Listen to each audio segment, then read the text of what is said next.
Congo de Bangala, il n'y a plus de Wagenya. Nous n'avons qu'un peuple libre. Nous sommes tous des citoyens. Nous devons marcher à fond, même conclure des accords avec le diable pour refaire l'unité du Congo. Rien à faire. Le Congo restera un et indivisible. Au service de la patrie, il n'y a point de temps politique. Seul compte la compétence. Devant Dieu et la nation, de sauvegarder l'unité nationale, de ne me laisser. Mbote balandia bomoko télévision et c'est ngoko baki bozali ebele na bitando yeke na bino bozali kotala émission na bino bomoko na ekolo émission un peuple congolais émission tokabolaka makanisi na ba monde entier o batala kabiso pain quotidien merci na bande connaissance bozali kosala biso confiance bisika nyonso bozali awa na Kinshasa na 26 province ya République démocratique du Congo to pesi mbote bandeko bazona na biso na Matadi na nzela ya radio bandeko bazali na Lomami na Mbandaka bandeko bazali na Chopo bisika ndenge na ndenge o bopesa ka ton na bino pour kolanda information débat na lingala bomoko na ekolo na pesi mbote mingi et pa bandeko diaspora o bazali libanda ya mboka na France na Canada na États-Unis d'Amérique o balanda ka biso de bozo komela biso merci mingi confiance mingi lisusu na mokonzi na biso awa mama DG Inès Moulanga Chivwila, merci na PDG Jean-Paul Ilunga Chivwila na confiance au Salabiso, na PC merci l'équipe technique on a Eli Mogisho à la réalisation, Jonathan Ebondo à la prise de vie, na Bosente Papa Claude Yanzono à la réalisation,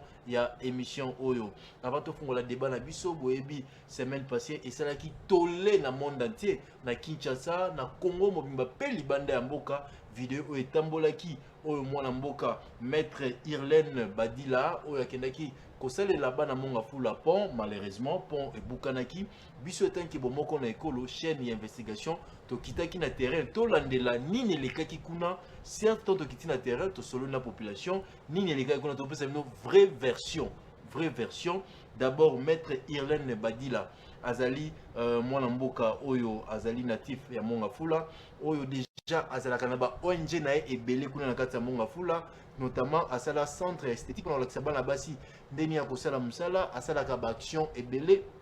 ba prise en charge na ONG na mais akanisaki kosala pont oyo ko sangisa bano bazaka koto na koto pona kotambola malamu na ndenge mbula ezali koya atie ba moyen na asala pont mais malheureusement bato apesaki mbongo basala misala wana bato wana ba respecter misala te olie bacha sime belé bon bache bazio le belé yango monaki image etambolaki to bazokende ko inaugurer pont ekoyaki meto kitaki na terrain et ça là qui passe mingi mais maître Irlène Badila alembaki te parce qu'on ezali population na aza politicien te aza locomote mais la bonne volonté à travers ONG na o déjà ça la action et belé côté wana na monga fula asala action belé azala ba centre minier ni bo mo la ba image ba la xende bana ba kanga suki bo mo la ba image ndenge réhabilitation et ça la ba kinde pe ba balobaki par rapport tant au kiti na terrain to moni bazo réhabiliter pour cette fois-ci bache sérieux contre les alliés sima zoza makasi bazo réhabilité pona et kokoma kitoko ezalaki erreur ya ba maçon bato bande ko sala ba ingénieur bande sala pona bachaki nde mabele mingole bacha sima yango biso to kitaki to moni oh mais mutachi ba moyo bonde ni mamo sala mai boto kiti sur terrain to monde misala zo salama donc bazo réhabilité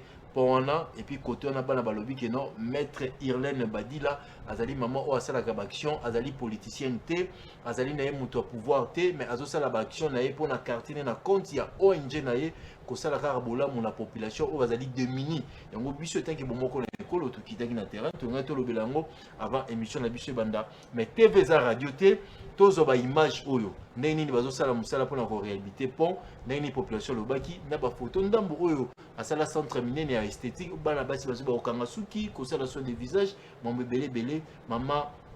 maître Irlène Badila asala rango na volonté na total et puis tozongo na sima pour na suite commentaire ya émission na biso bomoko na ekolo na lisanga de totonga Congo c'est parti.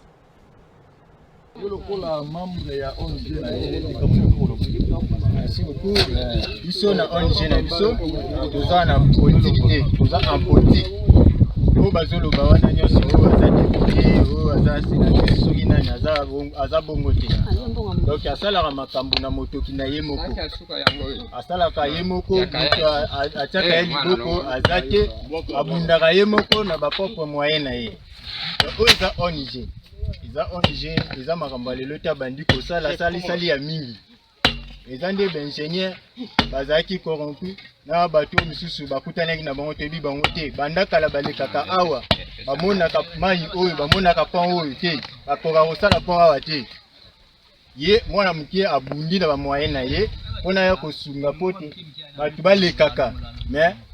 na mutema mabe ya bato ya mokili nde basepeli te ke mosala oyo mwana azosala basepeli na yango te yango moni basali bamakambo oyo po balobake no azosala babivideo tomoni babwaki wana oyo abukanaki aza kitoko aza lese abukani te butu mpe abukani awa te nde bozomona mpo oyo bazobuka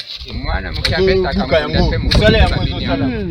alobi akolemba te population oyo eza population ya ye akosunga bango kaka kotika bango mpe te ata mokili balobi mais aza kaka yango bomoni musala yango ezosalama donc ozoko rassurer biso ke ndeko Irlène azali na politique te alembo au gouvernement te alembo na gouvernement te bakosa bino te aza on disait ça en politique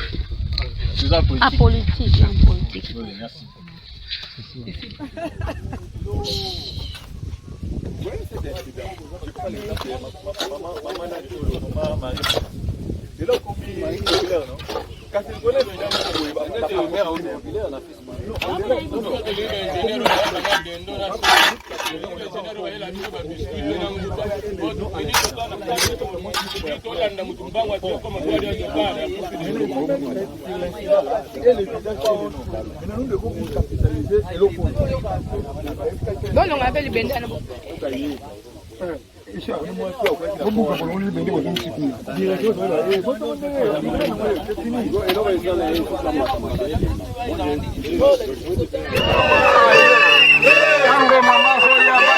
Le développement de la République démocratique du Congo est un atout majeur pour tout Congolais. Il ne suffit pas seulement d'être dans les institutions du pays pour poser certains actes en faveur de la société. C'est dans ces contextes que l'ONG Debout la jeunesse congolaise élevant notre pays, DJCEP, sous l'égide de sa coordinatrice nationale, Maman Urlaine Badila, ont matérialisé une promesse faite aux populations des quartiers Boadi et Molende en pensant d'abord à l'éducation et l'encadrement professionnel des jeunes et adultes. Maman Urlaine Badila a mis à la disposition des habitants de ces deux quartiers voisins un centre d'apprentissage de métiers professionnels qui fut inauguré à la grande satisfaction de tous. Comme on dit, si tu me donnes un poisson, je le mangerai en un seul jour, mais si tu m'apprends à pêcher, je ne mourrai plus de faim. Désormais, les populations de ces coins de Kinshasa apprendront à voler de leurs propres ailes grâce à cette œuvre de la dame au grand cœur. Merci premièrement à papa na biso na omo na baye awa.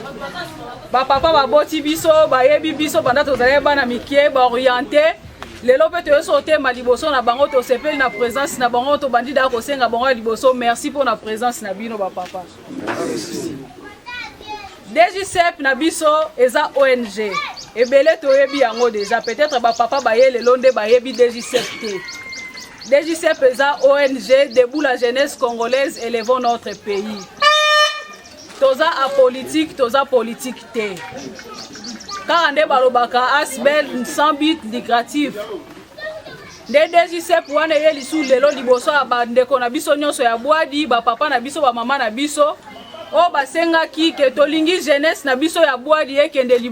Toujours au cours de la même descente, la coordinatrice nationale de DJCEP s'est encore rendue au chevet du pont baptisé sur son nom, pont Maman Urlaine Badila, traversant la rivière Lukunga et reliant les deux quartiers, tous les communes d'Engaliema et Mongafula, réhabilités sur fonds propres.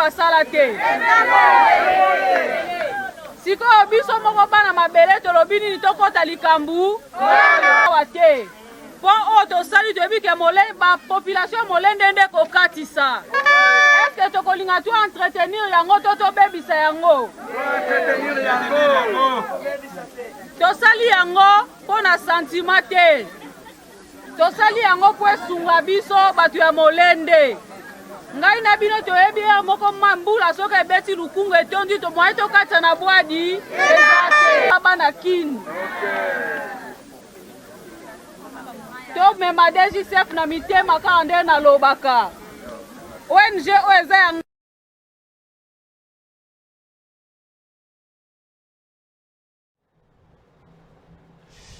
Merci, Boti Kolanda, ba vidéo wana, pour la website qui non Moussa les Salama, Botika, et tambola pe monde entier, ba image je vais tambola monde entier, bon monde ndengeni, maître Irène Badila, Oazo Sala Moussala, donc tu encourager à continuer toujours dans ONG nae, biso a bon moko na ekolo, to pesier maboko, tu encourager Moussa les kende liboso, et puis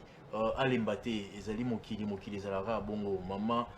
Irène Badila, ozana encouragement na biso. Et puis ONG Mobimba Nzamba Pambola yo, centre d'esthétique au Sali, na côté na monga fula cette fois-ci, tomoni musala, tomoni vraiment que cette fois-ci, musala osala makitoko, ba na quartier balobi, ba maman balobi, ba sepela la musala osala rabiso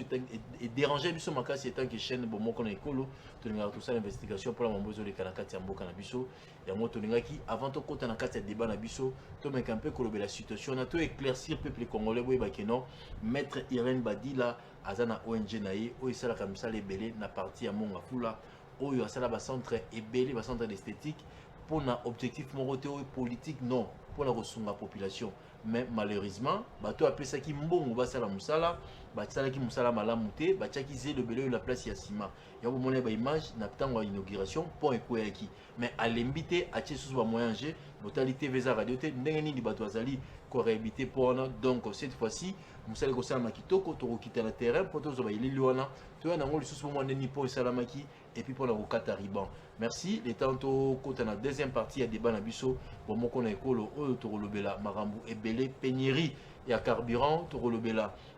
émolument ya badéputé 21 000 $, epuis tokolobela vocabulaire glissement eza ya seni te tout à l'heure tozwa image mpe tokuta na nsima mpona suite commentaire ya émission na biso bomoko na ekolo na lisanga nde tokolonga c'est parti.